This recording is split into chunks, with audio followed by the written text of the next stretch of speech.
क्या हाल है जूनियर्स? सो एग्जाम्स बिल्कुल सर पर है ना, राइट? और सिलेबस अभी भी लिटरली एक पहाड़ लग रहा है.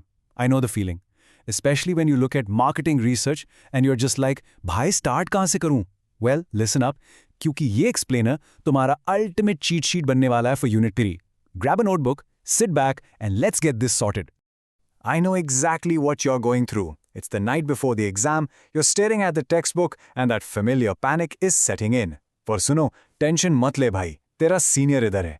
ये heavy academic words देखकर डरना नहीं है at all. Underneath all that jargon is just basic logic. We're going to decode all of it right now in plain, simple language. Trust me, by the end of this, you'll be walking into that exam hall like an absolute boss.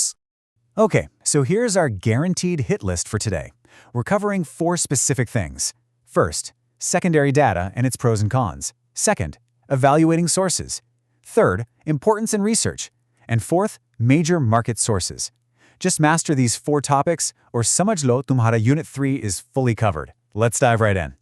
Topic 1. Secondary data. The pros and cons. So think of secondary data like smartly borrowing a topper's notes instead of writing everything down yourself during the lecture. The formal definition you need to score marks is this. Secondary data is existing data already collected by someone else, available in books, reports or websites and used for our research. Basically, khud mehnat nahi karni. It's not fresh primary data that we go out and collect through new surveys. It's stuff we just lift from elsewhere.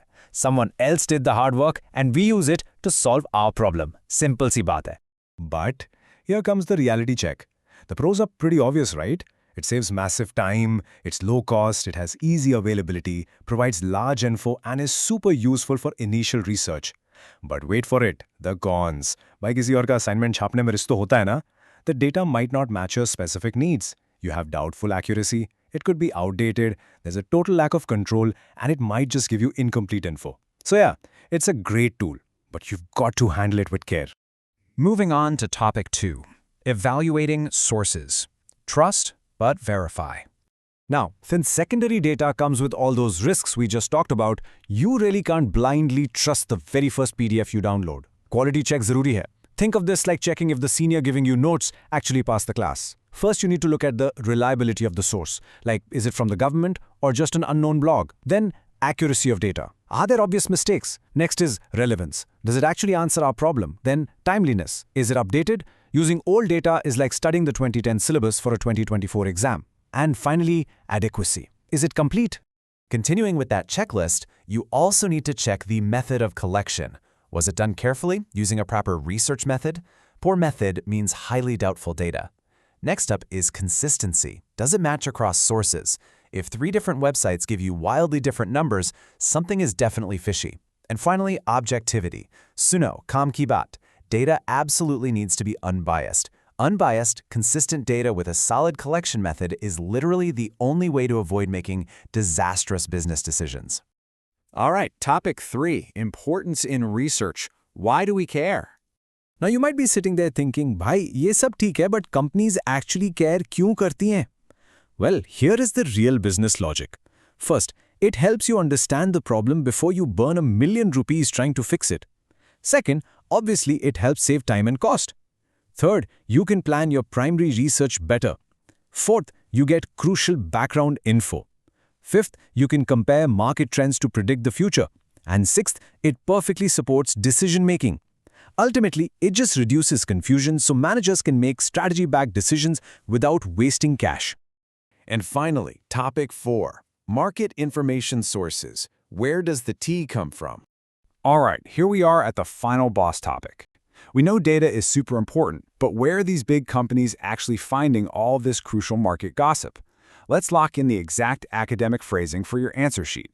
Market information is specifically information about customers, competitors, and overall market conditions. What do buyers want? What are your rivals planning?